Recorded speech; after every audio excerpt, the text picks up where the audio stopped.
नमस्कार, मैं हूं आपके साथ पूर्णिमा मिश्रा। हमारे खास प्रोग्राम क्या कहते हैं नरेंद्र मोदी में आज आपको सुनवाएंगे पीएम मोदी का वो ऐतिहासिक भाषण जो उन्होंने 2 नवंबर 2022 को नई दिल्ली में दिया।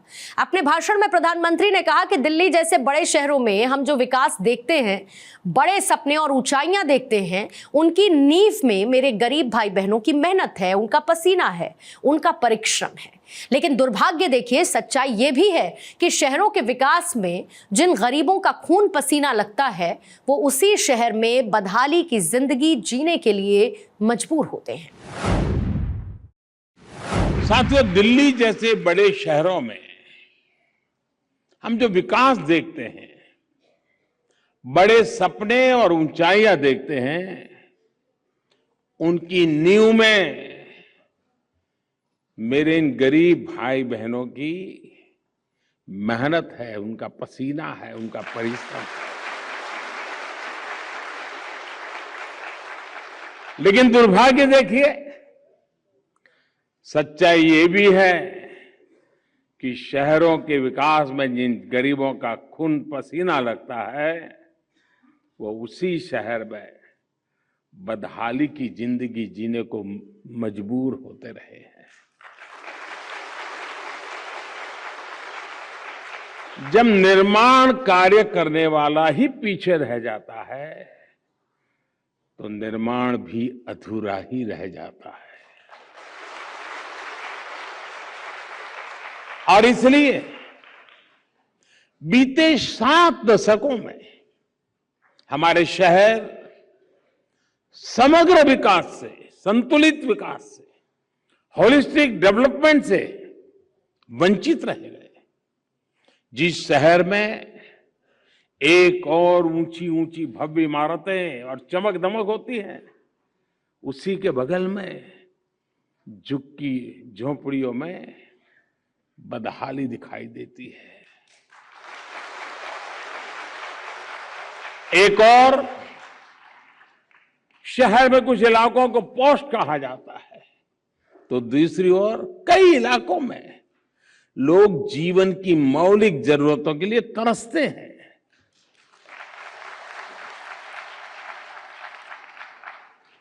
जब एक ही शहर में इतनी असमानता हो, इतना भेदभाव हो, तो समग्र विकास की कल्पना कैसे की जा सकती है? आजादी के अमृत काल में हमें इस खाई को पाटना ही होगा और इसलिए ही आज देश सबका साथ, सबका विकास, सबका विश्वास और सबका प्रयास इस मंत्र पर चलकर सबके उत्थान के लिए प्रयास कर रहा है।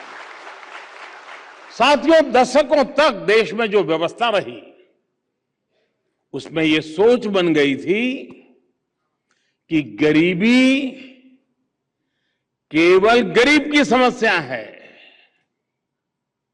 लेकिन आज देश में जो सरकार है वो गरीब की सरकार है, इसलिए वो गरीब को अपने हाल पर नहीं छोड़ सकती।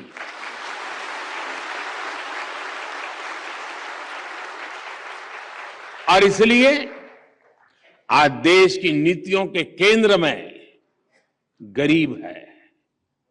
आज देश के निर्णयों के केंद्र में गरीब है। विशेषकर शहर में रहने वाले गरीब भाई बहनों पर भी हमारी सरकार उतना ही ध्यान दे रही है। साथियों, कोई भी ये जानकर हैरान रह जाएगा, यहां दिल्ली में ही 50 लाख से ज्यादा लोग ऐसे थे जिनके पास बैंक खाता तक नहीं था। ये लोग भारत की बैंकिंग व्यवस्था से नहीं जुड़े थे, बैंकों से मिलने वाले हर लाभ से वो वंचित थे। बल्कि सच्चाई ये भी थी कि गरीब बैंक के दरवाजे तक जाने से डरता था। ये लोग ये लोग दिल्ली में थे, लेकिन दिल्ली इनके लिए बहुत दूर था।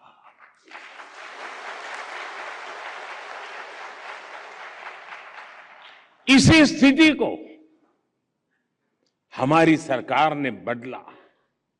अभियान चलाकर दिल्ली के गरीबों को, देश के गरीबों के बैंक खाते खुलवाए गए। तब किसी ने शायद ही सोचा होगा कि इसके क्या क्या फायदे हो सकते हैं। आज दिल्ली के गरीब को भी सरकार की योजनाओं का सीधे लाभ मिल रहा है। आज दिल्ली में हजारों साथी रेहड़ी पटरी की दुकान लगाते हैं, सब्जियां और फल बेचते हैं। कई साथी ऑटो रिक्शा चलाते हैं, टैक्सी चलाते हैं। इनमें से शायद ही कोई ऐसा हो जिसके पास आज भीम यूपीआई न हो। पैसे सीधे मोबाइल पर आते हैं, मोबाइल से पेमेंट भी हो जाता है। इससे कितनी बड़ी आर्थिक सुरक्षा भी मिली है। बैंकिंग सिस्टम से जुड़ने की यही शक्ति पीएम स्वनिधि योजना का भी आधार बनी। इस योजना के तहत शहर में रहने वाले हमारे रेहड़ी पटरी वाले भाई और बहनों को अपना काम आगे बढ़ाने के लिए आर्थिक सहायता दी जा रही है। और मुझे खुशी है कि दिल्ली के भी 50,000 से ज्यादा रेहड़ी पटरी वाले मेरे भाई बहन ने स्वनिधि योजना का लाभ उठाया है। इसके अलावा मुद्रा योजना के तहत बिना गारंटी दी गई 30,000 करोड़ रुपए से ज्यादा की सहायता भी दिल्ली के छोटे उद्यमियों की काफी मदद की है। साथियों, हमारे गरीब साथियों को एक बड़ी दिक्कत राशन कार्ड से जुड़ी अव्यवस्थाओं से भी होती है। हमने one nation one ration card की व्यवस्था करके दिल्ली के लाखों गरीबों का जीवन आसान बनाया है। हमारे जो प्रवासी श्रमिक दूसरे राज्यों से काम करने आते हैं, पहले उनका राशन कार्ड यहां बेकार हो जाता था, एक सिर्फ कागज का टुकड़ा बनकर रह जाता था। इससे उनके लिए राशन की समस्या खड़ी हो जाती थी।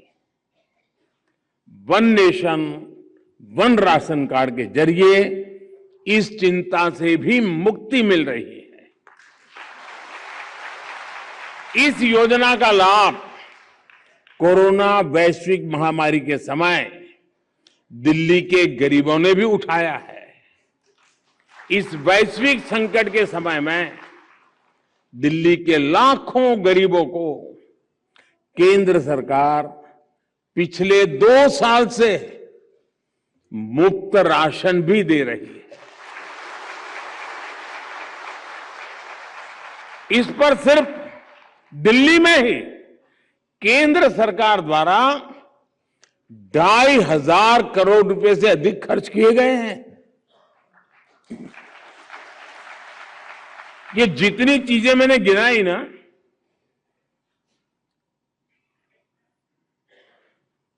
आप बताइए कितने रुपयों की मुझे एडवर्टाइजमेंट देनी चाहिए थी?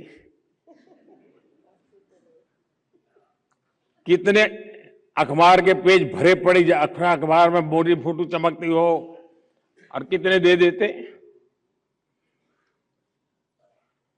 इतना सारा काम मैं अभी जो गिना रहा हूं, अभी तो बहुत कम गिना रहा हूं, वरना समय बहुत ज्यादा चला जाएगा। क्योंकि हम आपकी जिंदगी में बदलाव लाने के लिए जीते हैं।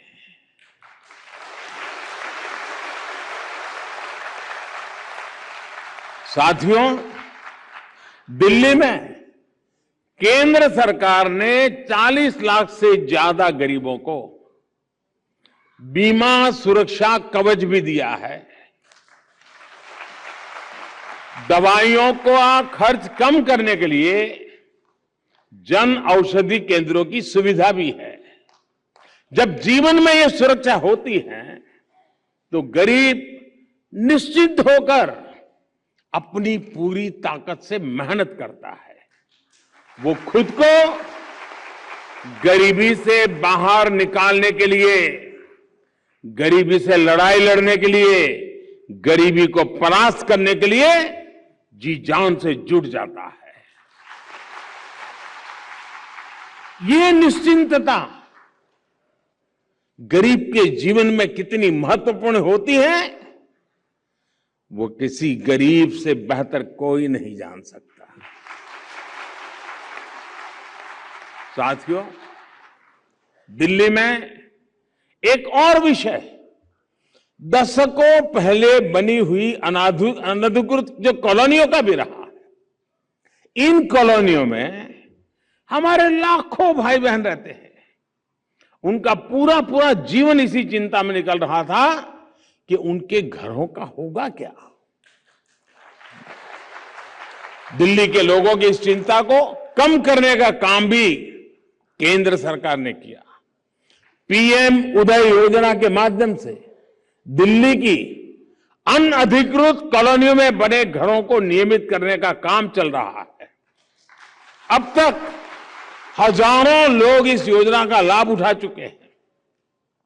केंद्र सरकार ने दिल्ली के मध्यम वर्ग को भी उनके घर का सपना पूरा करने में बहुत मदद दी है। दिल्ली के निम्न एवं मध्यम वर्ग के लोग अपना घर बना पाए, इसके लिए उन्हें केंद्र सरकार की तरफ से ब्याज में सब्सिडी दी गई है।